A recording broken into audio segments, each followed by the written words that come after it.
नमस्कार दोस्तों, बहुत बहुत स्वागत है मोतिहारी स्टडी सेंटर में।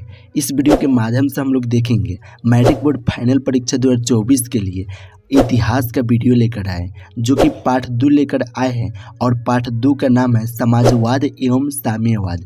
तो समाजवाद एवं साम्यवाद पाठ से और भी ऑब्जेक्टिव प्रश्न को देखा जाएगा। अगर इस चैप्टर को आप देख लेते हैं तो मैं दावा के साथ कहता हूं कि इस चैप्टर से एक भी आपका प्रश्न नहीं छूटेगा अगर परीक्षा में आएगा तो इसलिए इस वीडियो को आप देखकर लास्ट तक पूरा प्रश्न को याद कर लीजिएगा, क्योंकि एक एक प्रश्न परीक्षा के लिए बहुत ही महत्वपूर्ण प्रश्न है। तो चलिए हम लोग सीधे प्रश्न को देखते हैं। देखिए, एक नंबर जो प्रश्न है यह बहुत ही महत्वपूर्ण प्रश्न है। यह प्रश्न क्या है, रूस में कृषक दास प्रथा का अंत कब हुआ था? तो दोस्त आप याद रखिएगा, रूस में कृषक दास प्रथा का अंत 1861 ईस्वी में हुआ था, इसलिए एक का राइट आंसर ए होगा 1861 ईस्वी में। चलिए नेक्स्ट प्रश्न को देखते हैं, यानी कि 2 नंबर प्रश्न को देखते हैं। यह प्रश्न क्या है, रूस में जार का अर्थ क्या होता था? यानी कि आपको बताना है कि रूस में जार का अर्थ क्या होता था। तो रूस का सम्राट होता था, इसलिए 2 का राइट आंसर डी होगा। दोस्तों आपको जो भी ऑब्जेक्टिव प्रश्न अगर याद होगा उस सब ऑब्जेक्टिव प्रश्न को आप कमेंट में आंसर देते चलिएगा, क्योंकि उससे आपका जो होगा वो प्रेस्टिक होगा और आपका आंसर देने का तरीका अच्छा रहेगा। और चलिए हम लोग 3 नंबर प्रश्न को देखते हैं। यह प्रश्न क्या है, कार्ल मार्क्स का जन्म कहाँ हुआ था? तो कार्ल मार्क्स का जन्म हुआ था वो जर्मनी में, इसलिए 3 का राइट आंसर बी हो जाएगा। चलिए 4 नंबर प्रश्न को देखते हैं। यह प्रश्न क्या है, साम्यवादी शासन का पहला प्रयोग कहाँ हुआ था? रूस में या जापान में या चीन में या क्यूबा में? तो आप याद रखिएगा रूस में हुआ था, यानी कि साम्यवादी शासन का पहला प्रयोग जो हुआ था वह रूस में हुआ था, इसलिए 4 का राइट आंसर ए होगा। चलिए 5 नंबर प्रश्न को देखते हैं। यह प्रश्न क्या है, निम्नलिखित में कौन यूरोपियन समाजवादी नहीं था? तो देखिए दोस्तों, आप पहले इसमें से देखिए, तो कार्ल मार्क्स यूरोपियन समाजवादी नहीं था, इसलिए राइट आंसर कौन हो जाएगा? सी हो जाएगा। चलिए अगला प्रश्न को हम लोग देखते हैं। यह 6 नंबर जो प्रश्न है यह बहुत ही महत्वपूर्ण प्रश्न है। यह प्रश्न क्या है, वार एंड पीस किसकी रचना है? तो आप याद किए होंगे कि वार एंड जो पीस है वह टॉल्स्टॉय की रचना है, इसलिए 6 का राइट आंसर बी होगा। तो दोस्तों अगर आप इस सब प्रश्नों को याद नहीं किए होंगे ना तो किसी भी हाल में याद कर लीजिएगा, क्योंकि इस सब प्रश्न जो है ना वो बहुत ही महत्वपूर्ण प्रश्न है और परीक्षा के लिए तो बहुत अच्छा प्रश्न है। अगर अभी तक आप व्हाट्सएप ग्रुप में नहीं जुड़े हैं तो 73 685 601 पर आप मैसेज करके व्हाट्सएप ग्रुप में ज़रूर जुड़ जाए। उससे आपको फ़ायदा यह रहेगा कि वीडियो आपको बहुत समय से मिलेगा, और दूसरा फ़ायदा यह रहेगा कि आपको परीक्षा से पहले प्रश्न वायरल होता है तो इस ग्रुप के माध्यम से डाल दीजिएगा। तो इस नंबर पर आप मैसेज कीजिए, हम आपको व्हाट्सएप ग्रुप में जोड़ देंगे। चलिए 7 नंबर प्रश्न को देखते हैं। यह प्रश्न क्या है, बोल्शेविक क्रांति कब हुई थी? यानी कि आपको बताना है बोल्शेविक क्रांति कब हुई थी। तो नवंबर 1917 में हुआ था, इसलिए 7 का राइट आंसर भी हो जाएगा नवंबर 1917 में। चलिए 8 नंबर प्रश्न को देखते हैं। यह प्रश्न क्या है, लाल सेना का गठन किसने किया था? तो दोस्तों आपको मालूम होगा लाल सेना का गठन जो किया था वह ट्रोट्स्की ने किया था, इसलिए 8 का राइट आंसर सी हो जाएगा। चलिए अगला नंबर प्रश्न को देखते हैं, यानी कि 9 नंबर प्रश्न को देखते हैं। यह प्रश्न क्या है, लेनिन की मृत्यु कब हुई थी?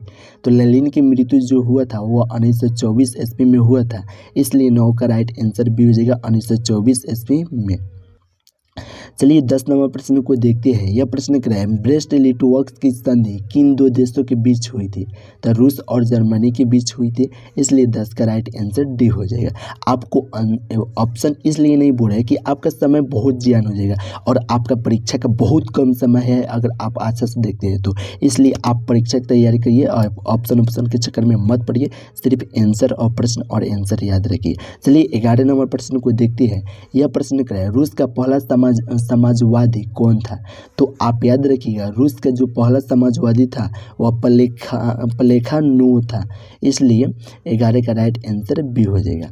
चलिए 12 नंबर प्रश्न को देखते हैं। यह प्रश्न क्या है, रास्पुटिन कौन था?